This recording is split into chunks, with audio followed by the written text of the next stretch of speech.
Assalamualaikum warahmatullahi wabarakatuh. Salam cerdas para mahasiswa kedokteran gigi.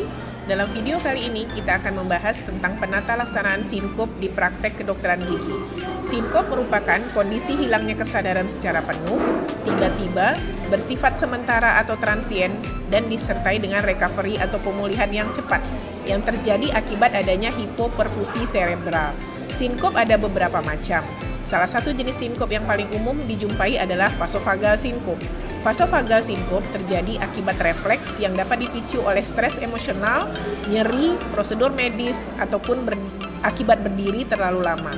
Vasovagal sinkop ditandai dengan adanya gejala prodromal berupa diaporesis, pucat, dan mual, juga disertai dengan adanya hipotensi dan bradikardi. Pengetahuan mengenai tata laksana sinkop menjadi penting bagi dokter gigi karena cukup sering terjadi di praktek kedokteran gigi. Untuk penjelasan lebih lanjut, mari sama-sama kita saksikan video berikut ini.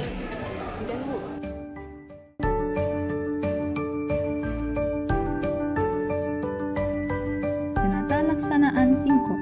Dalam penata laksanaan sinkop terdapat beberapa langkah yang harus kita lakukan, yaitu 1. Hentikan semua perawatan dental. 2. Posisikan pasien pada posisi Trendelenburg dengan kaki dinaikkan lebih tinggi dari kepala. 3. Longgarkan pakaian pasien yang ketat atau mengikat seperti ikat pinggang, kerah baju, dan sebagainya. 4. Periksa kesadaran pasien. Apabila didapati pasien bernapas, maka dihirupkan ampul amonia atau bau-bauan di bawah hidung pasien untuk merangsang kesadaran pasien. Atau berikan oksigen dengan memasang nasal kanul oksigen di hidung 4-6 liter per menit. 5. Evaluasi dan observasi tanda-tanda vital yang meliputi pemeriksaan suhu tubuh, denyut nadi, tekanan darah, dan pernapasan. 6. Apabila pasien sudah stabil, pasien dapat dipulangkan. Persiapan alat dan bahan. Pasien yang mengalami sinkop harus dievaluasi dan diobservasi tanda-tanda vitalnya. Sebelum dilakukan pemeriksaan tanda-tanda vital atau vital sign, disiapkan alat dan bahan yang akan digunakan yaitu 1. Termometer, 2. Sphygmomanometer, 3. Stetoskop, 4. Ampul amonia atau bau-bauan, 5. Tabung oksigen. Pemeriksaan suhu tubuh. Penilaian suhu tubuh pasien dapat dilakukan dengan cara 1. Oral. Termometer diletakkan di bawah lidah menyentuh kelenjar sublingual, ditutup dengan rapat selama 4 menit. 2. Aksila. Termometer diletakkan di aksila lalu dijepit selama 1 menit. 3. Rektal. Termometer dimasukkan ke dalam rektal sedalam 1-1,5 inci selama 3 menit. 4. Timpanik. Termometer dimasukkan ke lubang telinga selama 2 detik. Sebelum dimasukkan ke telinga, ujung tip termometer dilapisi oleh plastik. Interpretasi. Suhu tubuh pada orang dewasa normal 36,1 derajat Celcius sampai dengan 37,5 derajat Celcius. Subfebris di atas 37,5 derajat Celcius sampai dengan 38,5 derajat Celcius. Febris di atas 38,5 derajat Celcius.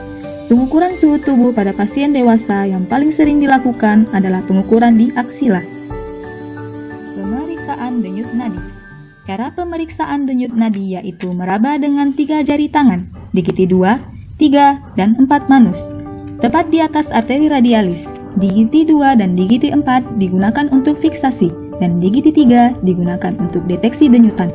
Setelah denyut nadi teraba, jari-jari dipertahankan pada posisinya, kemudian dilakukan pengukuran frekuensi dan irama nadi. Untuk denyut teratur, hitung frekuensi denyut nadi selama 15 detik. Bila denyut nadi tidak teratur atau aritmatik, dilakukan perhitungan selama 60 detik secara penuh. Interpretasi. Orang dewasa normal frekuensi nadi 60-80 denyut per menit. Takikardi bila denyut nadi yang teraba di atas atau sama dengan 100 kali per menit. Brakikardi bila jumlah denyut yang teraba di bawah atau sama dengan 50 kali per menit. Pemeriksaan pernapasan. Operator berdiri di belakang dan tanpa sepengetahuan pasien, kemudian dilakukan observasi sangkar dada. Dihitung jumlah gerakan sangkar dada. Siklus fase inspirasi dan ekspirasi dalam 1 menit. Siklus pernapasan terdiri dari 2, yaitu 1. Pasien menarik nafas atau fase inspirasi, dan 2. Pasien menghembuskan nafas atau fase ekspirasi. Pemeriksaan tekanan darah. Teknik pengukuran tekanan darah adalah sebagai berikut.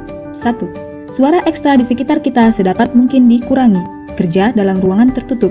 2. Pasien dibiarkan duduk tenang selama 5 menit.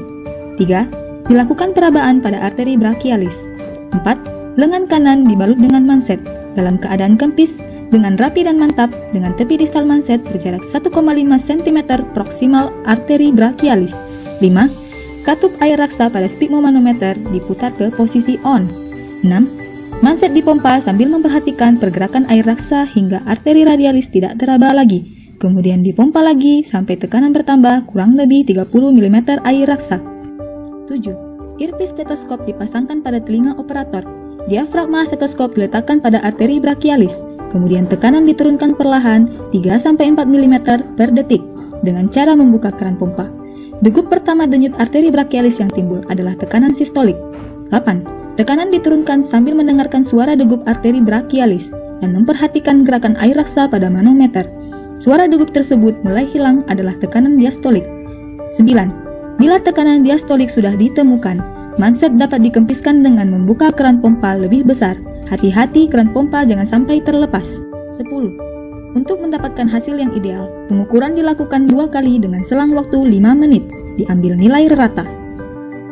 Demikianlah tahapan penata laksanaan pasien sinkop di ruang praktek dokter gigi. Semoga video ini dapat bermanfaat untuk kita semua, terutama bagi petugas kesehatan yang akan melakukan prosedur perawatan guna mencegah dan menangani sinkop yang mungkin terjadi selama prosedur perawatan dilakukan. Sampai jumpa pada video pembelajaran berikutnya. Terima kasih.